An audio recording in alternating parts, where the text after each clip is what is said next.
दक्षिण भारत के पहाड़ी क्षेत्र में बसा एक छोटा सा गांव था, देवपुर। चारों ओर हरियाली, शांत वातावरण और सीमित साधन। उसी गांव में रहता था एक युवक, विक्रम। विक्रम तेज दिमाग का था।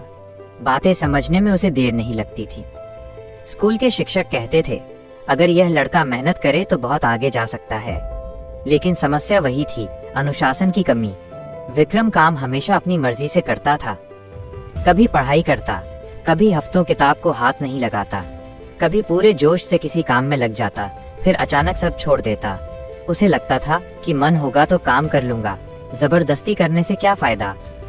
उसके पिता अक्सर समझाते, बेटा जिंदगी मन से नहीं नियम से चलती है। लेकिन विक्रम मुस्कुराकर टाल देता। गांव के बाहर एक पुराना सा आश्रम था। वहां रहते थे स्वामी आनंदानंद। कम बोलते थे, लेकिन जो कहते थे सीधा दिल में उतरता था। उनकी दिनचर्या बिल्कुल तय थी, एक ही समय पर उठना, ध्यान, सेवा, अध्ययन। एक दिन गांव में बड़ा आयोजन था।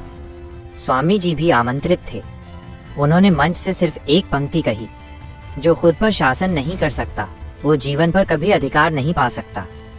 विक्रम यह वाक्य सुनकर चौंक गया। उसने पहली बार महसूस किया कि शायद समस्या हालात में नहीं, उसकी आदतों में है। अगले दिन वो आश्रम पहुंचा। विनम्रता से बोला, स्वामी जी, मैं आगे बढ़ना चाहता हूँ, लेकिन टिक नहीं पाता। क्या अनुशासन सच में इतना जरूरी है? स्वामी जी ने उसे देखा और बोले, अगर सच जानना है तो कल सूरज उगने से पहले आ जाना। विक्रम ने हामी भर दी। अगली सुबह अलार्म बजा। आंखें खुली, लेकिन शरीर ने साथ नहीं दिया। मन बोला, आज नहीं, कल चला जाऊंगा।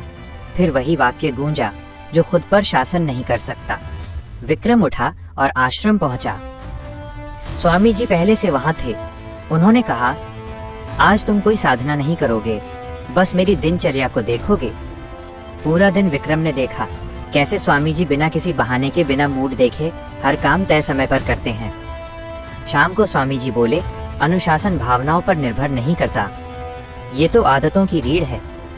विक्रम को पहली बार समझ आया, मैं काम इसलिए नहीं छोड़ता कि मुश्किल है, मैं छोड़ता हूँ क्योंकि मैं खुद को टालता हूँ। उस दिन से विक्रम ने छोटे नियम बनाए, बहुत बड़े नहीं, बस रोज एक समय पर उठना, रोज थोड़ा पढ़ना, काम अधूरा छोड़कर भागना नहीं। शुरुआत में वो बार बार टूटा, लेकिन हर बार खुद को वापस खड़ा किया। समय बीता, वही विक्रम जो अस्थिर था, अब गांव के युवाओं के लिए उदाहरण बन गया। उसकी सफलता का कारण कोई चमत्कार नहीं था, सिर्फ निरंतर अनुशासन। एक दिन स्वामी जी ने कहा, अब तुम्हें मेरी जरूरत नहीं। विक्रम बोला, आपने ही तो मुझे बदला। स्वामी जी मुस्कुराए, नहीं बेटा, मैंने सिर्फ आईना दिखाया, खुद को बदलने का साहस तुम्हारा था। यह कहानी अनुशासन और आत्मनियंत्रण के महत्व को बहुत खूबसूरती से दर्शाती है।